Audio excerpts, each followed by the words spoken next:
Mark Eckel from NJ.com, also an accomplished author as well, been on the Eagles beat for a long time, but he's got the Big 50, the men and moments that made the Philadelphia Eagles. In fact, he's taken some time out of his busy schedule tonight, as there's a signing tonight at Revolutions. That's the new club across from the Sugar House in Philly. But first, catches up with us a little bit. Mark, how are you, sir? Good, Pete. How you doing? We're doing well, thank you, and I know that the Philadelphia Eagles, right, as they go into this game with not the record that they hoped for, sort of people thinking, all right, well, this season's a lost hope. What's going on for the future? Your most recent article on NJ.com, or your most recent piece, says Eagles players 25 and under. Here's the Eagles' future. Tell the listeners some of the guys that you spotlighted as like the youth movement and the guys that can contribute moving forward.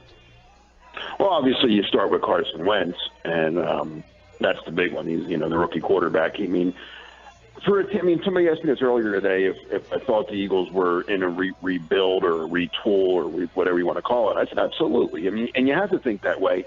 But the good news is they have the most important piece, and that's the quarterback.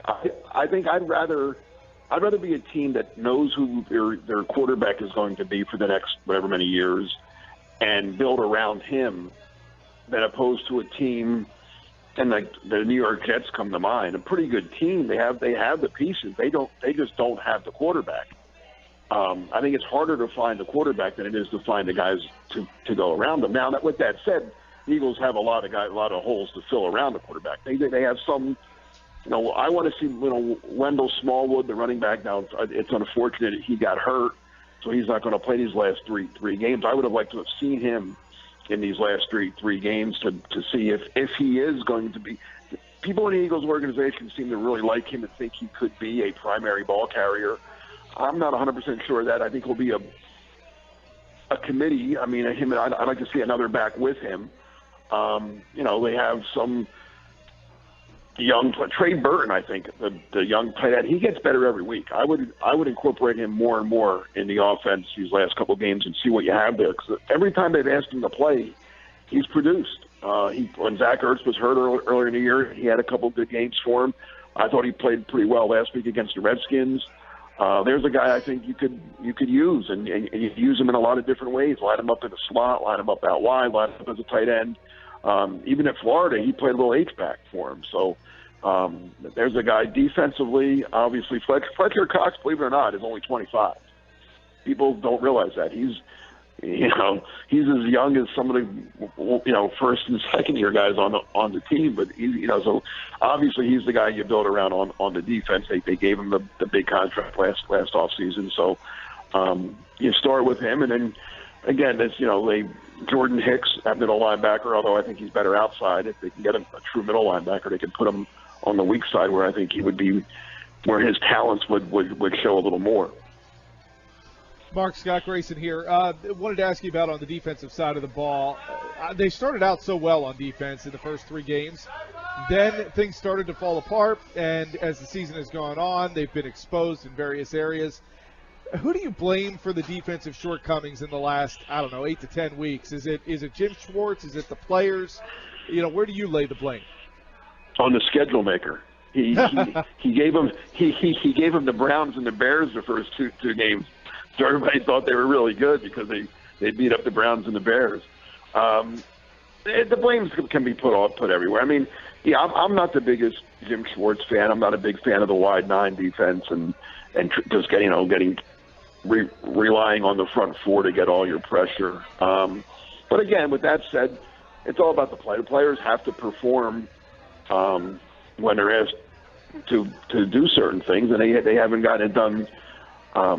But the cornerbacks aren't very good. Let's start there. And when if the pass rush, I think early masked that fact that because if you have a great pass rush, you could put average corners look a lot better because they don't have to cover because the quarterback's getting sacked, you're getting pressured, throwing the ball away.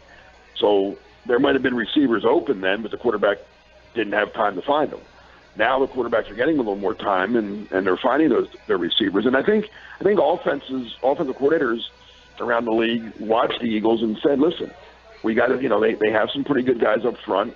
Let's keep an extra guy in the block. let's double team Fletcher Cox inside. Let's chip a Brandon Graham or Vinnie Curry or Connor Barwin outside. We'll beat these corners. We'll get open against these corners if we just give our quarterback that extra, whatever time, second or two, and we'll be fine. And that's what teams have been doing. The last 4 quarterbacks that this team has faced, sliced them up. Aaron Rodgers, Aaron Rodgers is Aaron Rodgers, fine, but Andy Dalton, Andy Dalton's not Aaron Rodgers, but he sliced them up pretty well too. Mark Eckel with us, NJ.com, talking Eagles football. And Mark, you mentioned Jim Schwartz a little bit there, but how about the main guy in charge? How has your opinion changed of the job that Doug Pederson has done? You talked about the schedule, and everybody thought Doug was so genius and innovative with his play calling when they were 3-0. Well, some things have come up challenging for 2 yards and things like that maybe turned the fan base a little bit against him. What's your opinion of the job that Doug Pederson has done as you look at the entire body of work? I think Doug he hasn't done anything that I didn't expect, to be honest. He's a rookie head coach with very little experience. He had never been a head coach anywhere but high school prior to this. He was a position coach here for a couple of years with Andy Reid. Andy took him to Kansas City, made him his coordinator, but he was kind of coordinator in name only because it was Andy ran that offense. We all seen Andy for long enough to know that his offense is his offense. It's not like Doug came in and said, "No, Andy, let's do this." He did what Andy. He followed what Andy's blueprint. He didn't call the plays, and he also, keep in mind also, Andy had Brad Childress on that staff as well.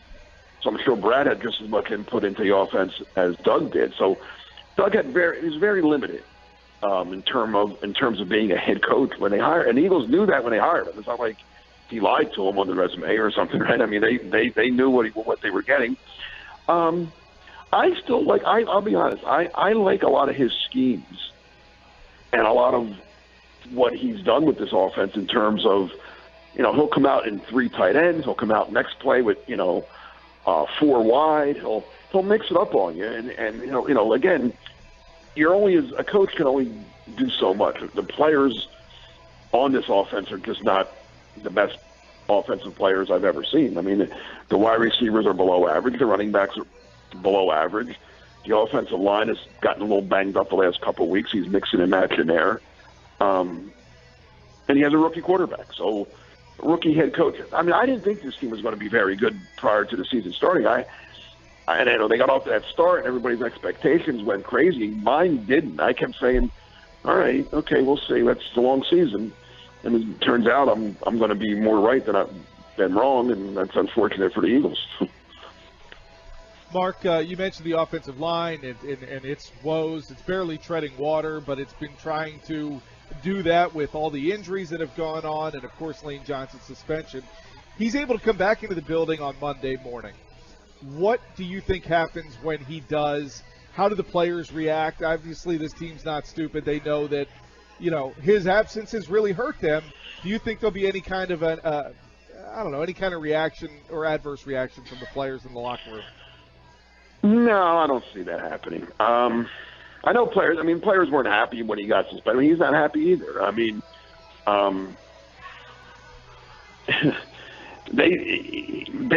know it was coming. So that was the weirdest suspension I've ever dealt with in all my years of covering the team. In terms of news, it came out in August that he was going to get suspended for 10 games, and we all assumed it would be the first 10 games, and then he'd be back for the last 6. And they stretched it out. I guess part of it was his appeal and all that, but they stretched it out to where he played the first 4 and then got the suspension. So that was kind of weird in its own right.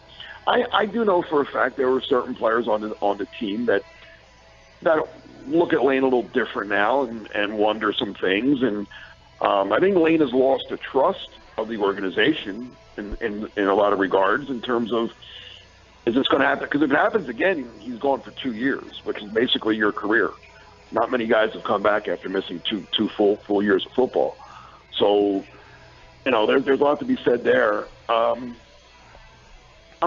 sure before he left, he talked to the guys, or the guys that were upset talked to him, because they had a month to do it. It wasn't like I said, it wasn't like it happened and he got suspended right away like most suspensions are. So I don't anticipate any awkward moments when he gets back. What I'm more interested in is, do they put him right back out there? Mark Eckel with us, NJ.com, Eagles beat reporter. And, Mark, I asked somebody earlier in the show what the Eagles' path to victory was in Baltimore. And as I was asking, and I said, if there is a path to victory, and, of course, you have an article posted up with some key matchups, key matchups for the Eagles and the Ravens. Maybe you could talk about what you see as the 3 key matchups to watch on Sunday when the Eagles face the Baltimore Ravens. Well, the one is Fletcher Cox going against Marshall Yanda, who's probably Baltimore's best offensive lineman. Fletcher has to win it. For the Eagles to be in this game, Fletcher has to have a great game. He played. I thought he played pretty well last week against the Redskins. He had a sack and a half or 2. He had some pressures and tackles. He's got to dominate. He has to be a dominant force against the Ravens' offensive line and their offense in general, and disrupt their passing game, throw Joe Flacco off his rhythm. Because Flacco's the kind of guy, and I know he's a South Jersey guy, he can tear you apart. I mean, when he gets hot, I think he's as good as anyone now. But like any quarterback, if you're hitting him, if you're getting some pressure on him, if you're knocking him around, he could have a tough game too, where he throws a couple picks to you. I think that's the only way the Eagles can win this game is by their defense forcing Flacco into a bad game, into a 2 interception, under 50% kind of game. Do I think that's going to happen? No. But I think that's the only way they can win. If they let Flacco get on a roll, he's going to throw for 250 and 3 touchdowns, and it's going to be like we've seen the last couple of weeks with Kirk Cousins and Andy Dalton and Aaron Rodgers. So Mark Eckel. A couple of other ones. I'm sorry. I was going to give you give me the other 2. Sure. One, the one is Mike Wallace. Leotis McKelvin, he had the interception for a touchdown last week on an underthrown ball by Kirk Cousins, but you saw what Deshaun Jackson did to him on the 80-yard touchdown where he just blew by him and torched him. I think the Ravens are going to try to get Mike Wallace lined up against him a couple times and let Flacco air it out as well. So the Eagles either better be prepared to give help there or hope that Leotis, plays better than he has and can run with Mike Wallace. Let me ask you, Mark, you mentioned Deshaun Jackson. The Eagles didn't put a claim in for Malcolm Floyd. He went to the Patriots through the waivers. What do you make of Deshaun Jackson? He certainly had a great performance against the Eagles in their own building the other day. Do you think he is somebody the Eagles try to bring back, and do you think they'll be able to come to an agreement where he's in an Eagles uniform next year? Well, I'll say this after talking to Deshaun after the game last weekend. I think he wants to come back. I think there's no doubt. I mean, just from the way some of the things he was saying, and more importantly, some of the things he wasn't saying, he wants to come back here. I think he knows his days in Washington are numbered. They drafted Josh Doxson in the first round last year, and unfortunately for the kid, he spent the year on injured reserve, but he'll be healthy next year. So they've invested in him. They have the Crowder kid who's having a great year out of the slot. Pierre Garçon, I'm sure they'll bring him back. So Deshaun is kind of the odd man out in Washington. So he's going to wind up somewhere, and I think he really does want to come back here. Do the Eagles want him? I don't know. I can't answer that. Could they use a guy like him? Yeah. I don't know if I want a 31-year-old wide receiver who's been banged up a little bit. And, I've seen wide receivers whose game is based on speed, and that's Deshaun's game is speed. When they lose it, they lose it. It goes quickly. It's not a thing where you go gradually. Because once, like a guy like Anquan Bolden, he can play till he's 40 because his game is based off toughness, catching that 6-yard pass on 3rd and 5, doing things over the middle. So you don't lose that. Like you don't lose your hands, and you don't lose your strength. You don't lose your toughness. But if a speed guy loses his speed, then he's just a guy. Mark Eckel's not just a guy. He's a longtime Eagles beat reporter, a long time with the Trenton Times, now with NJ.com, and an accomplished author as well. And, Mark, the Big 50, it is stocking stuffer time or holiday time. The Big 50, the men and moments that made the Philadelphia Eagles. That's not the only book you wrote, but I think that's the one that you're going to the signing for tonight. Just tell us a little bit about that book. Yeah, it was a lot of fun to do for me. Triumph Books, who I can't thank enough, they did a great job putting it together for us. It's 50 chapters of Eagles history, basically, but they're pretty in-depth stories. I got really lucky. I caught a lot of guys at the right time. I guess I got great interviews from Donovan McNabb, Brian Dawkins. I was fortunate enough to talk to Chuck Bednarik before he passed away. Seth Joyner, Reese, I can go on and on. And it's just what I thought were the 50 most important things going all the way back to 1943 when the Eagles and Steelers merged and became the Steagles. During World War II, there just weren't enough players. You know, a lot of men were getting called off to the war, obviously. A couple teams in the NFL actually folded, and they decided to merge the Eagles and Steelers into one team. And I got some funny stories in that about, you know, the two coaches did not like each other. They merged the teams. One guy, the Eagles coach, was the head coach, and he ran the offense. The Steelers coach ran the defense. And one day at practice, the Steeler guy just left. Just left. That's it. I don't know. Imagine that. That's it. I'm out of here today, right? Yeah, kind of. So that was crazy. My favorite chapter in the book, because I didn't know what I was going to get, was a chapter on the vet. And just, you know, there's comical stories from John Gruden and John Harbaugh telling me, like, you know, back then the Eagles the Eagles didn't just play at the vet; they practiced there. Their offices were there, and their offices were in the basement of the vet, like on field level.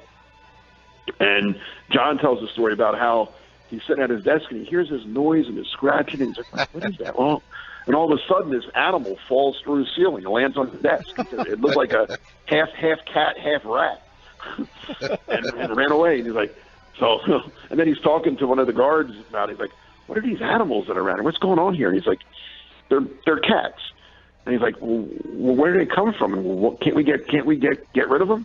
And the guard tells him, "Listen, here's your choice. You can either have those or rats. Because if they're here, the rats stay away. So take your pick." But what I also learned from talking to players, like, the vet was a tough place. I mean, the field was awful.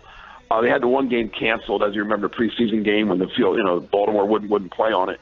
But talking to the players, everyone to a man was like, "Yeah, it was a rough place, but it was our place."